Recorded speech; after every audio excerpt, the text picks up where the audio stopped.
So hello from Stumbles. We are over in Williams, Arizona. We're camping at Dogtown Lake. It's July 5th. We came over on Sunday, the day after July 4th, thinking most of the crowds would be gone. And a lot of them were, but there's pretty much limited camping out on the Forest Service road. So we are camped at Dogtown Lake, which is fine. Brought the kayak. We're going to do some fishing and kayaking, and boom, our youngest son has a couple days off, so he's going to be over here to join us. But it's been about 1 year since we've had or completed the 5x8 cargo trailer conversion. So thought we'd kind of show you what we would or wouldn't change on what we've had since we've had it for a year, and just kind of give you an update.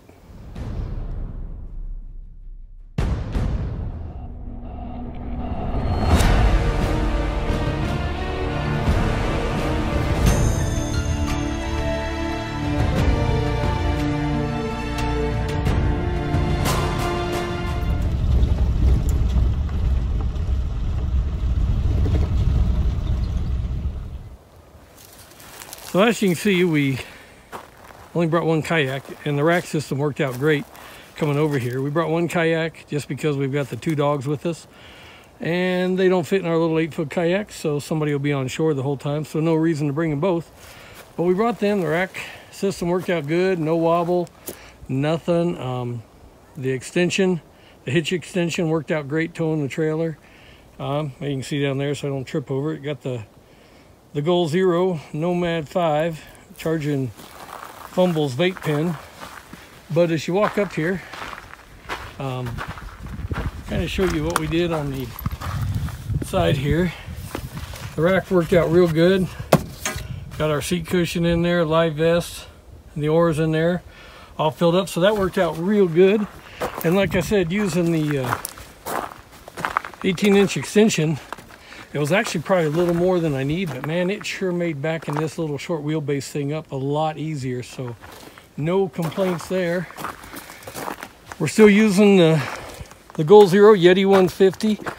But honestly, the Nomad 5, we've used that a lot. We've used it today, put 25% charge on a iPad, charged up this lantern light system again.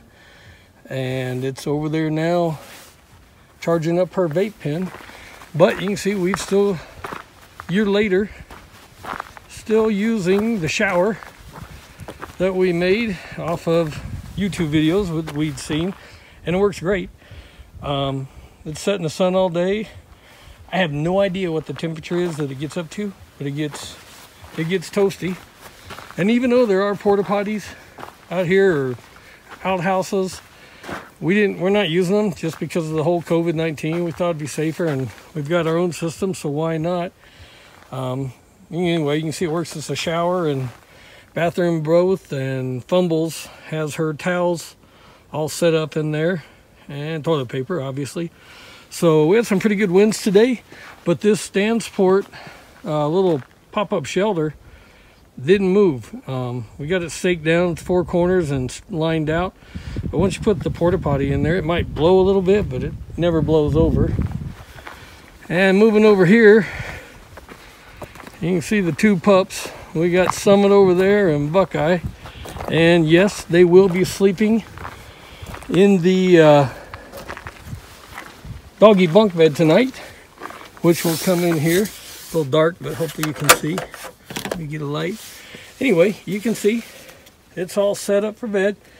Got the futons laid out, and the way this works, the dogs sleep up here underneath our taxidermy, very nice buck, and our feet go underneath. And we have not had any problems with that so far. So no changes I would make there. Get the light. One change I would like to do on the outside here though, just because we end up stacking a lot of stuff on this fender. And I'm thinking I would like to put a wall mount table that goes off the side of this, just one that folds up or that you can put up temporarily and move. I've seen some of them on YouTube, and I think that's going to be one of the next things I do. There's Fumbles. You can see we've got our, I think they're Tibetan, prayer flags up. We brought a little bit of Mount Everest over here to Williams with us. A little different in altitude, but we got it. And then in the back, pretty much no changes. One thing a lot of people have mentioned, or not a lot, but several have mentioned, is they thought this shelf was too high to cook on. But for me, actually, it's kind of showed here, it's not bad. However, we really don't cook there. I think we've cooked one meal on it. Normally, our stove is right there on the back, so you can see right next to the sink. But that makes a great place to do it, and we can do it. That was one of the intentions. That's why we had the back splatter up there.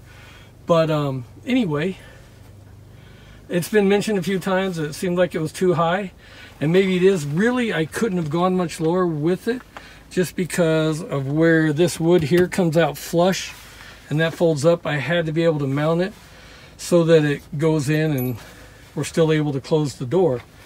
Down underneath, we've still got it's kind of a mess under there, but we've got our freshwater and gray water tank, and normally our ice chest goes in there, but we've got it down there. And it would have been nice. The window there is awesome. Would not change a thing about it. If I was going to do anything else, I'd probably put a window on the other side. It's a nice to have, definitely not a need to have, because when we're in there, a lot of times we have the door open to get airflow going across. But just a thought.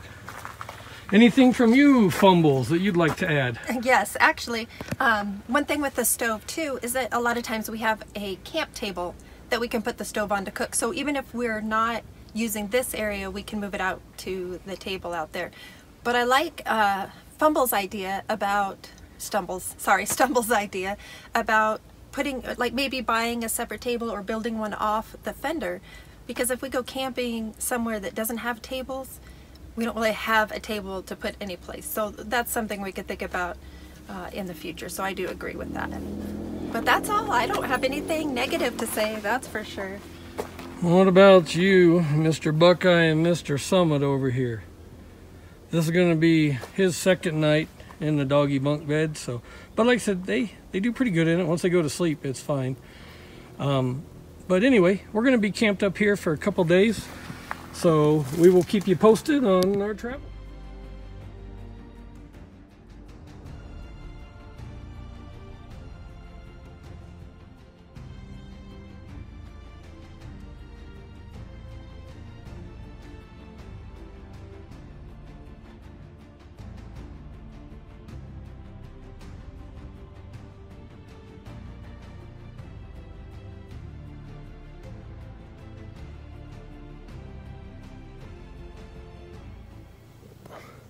Okay, so it's about 2 o'clock in the morning, and although the doggy bunk bed worked great for a couple hours, the puppy got lonely or something, or Buckeye, the big lab, got pushy in bed, I don't know. But anyway, the puppy wanted down on us, which was fine.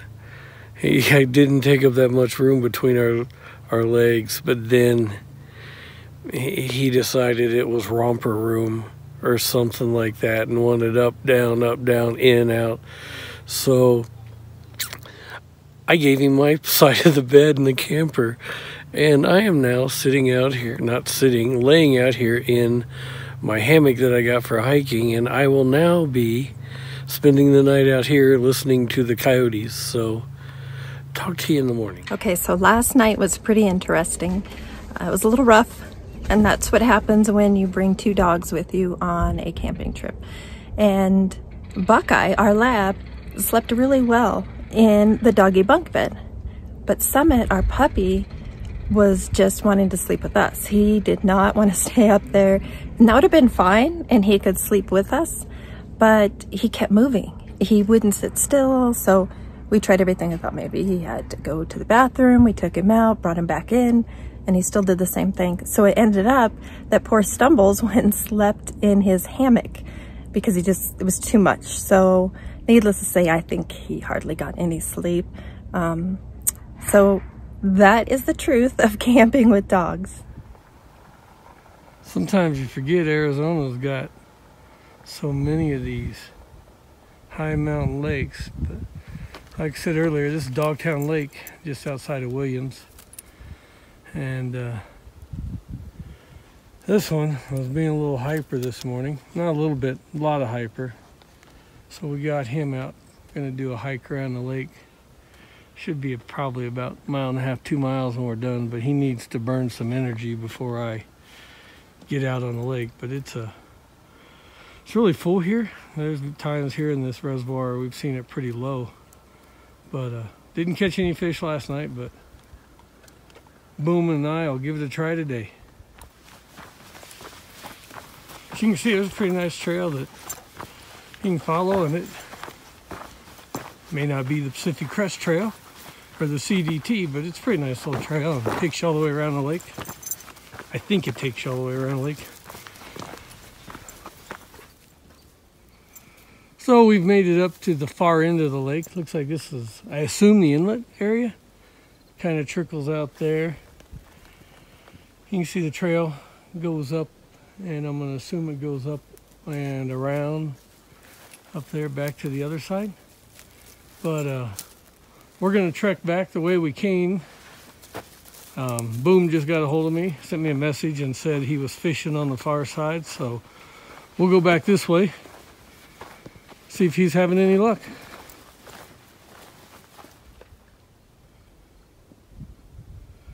Mr. Heron out there, looks like he just caught himself a crawdad. And let it go, and got it back. Hey, good on you. Got him a little early morning meal.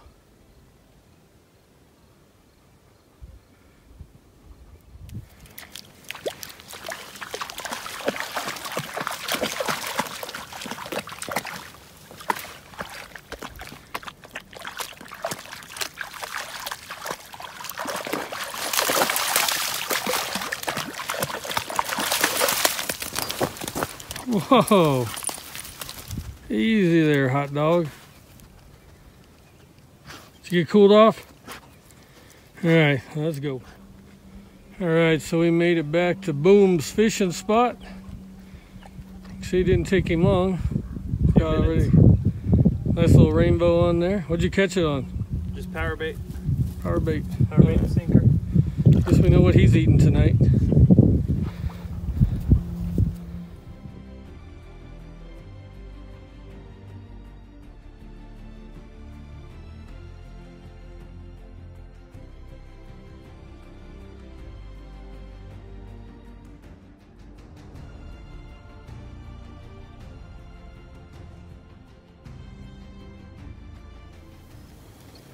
And here we have Fumbles making breakfast. What you making?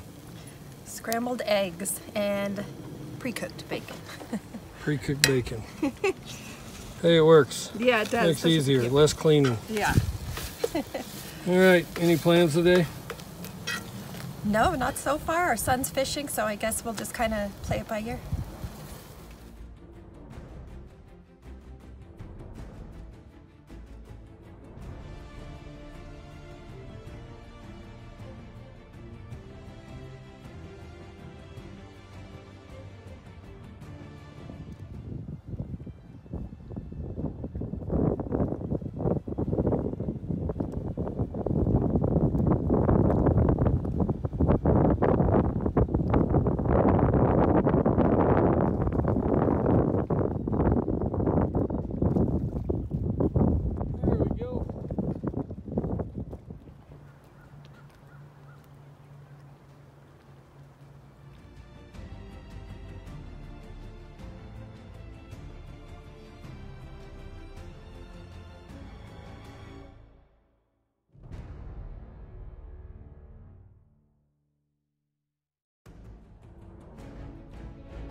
So our son caught his daily limit of trout, which is 6 here at Dogtown, and he's now filleting them so we can have some trout for dinner. And he's got a great recipe he's going to cook up for us, so we'll add some pictures of it all cooked up later.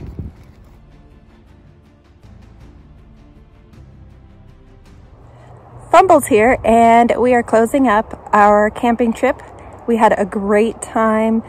Last night was so different from the night before. The dogs were perfect.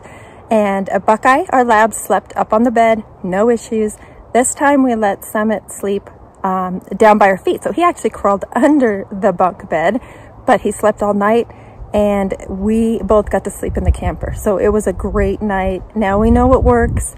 And now we know in the future that whatever we need to do to get to sleep, let one sleep in one area and one in the other. So from Stumbles and Fumbles, till next time, we'll catch you then.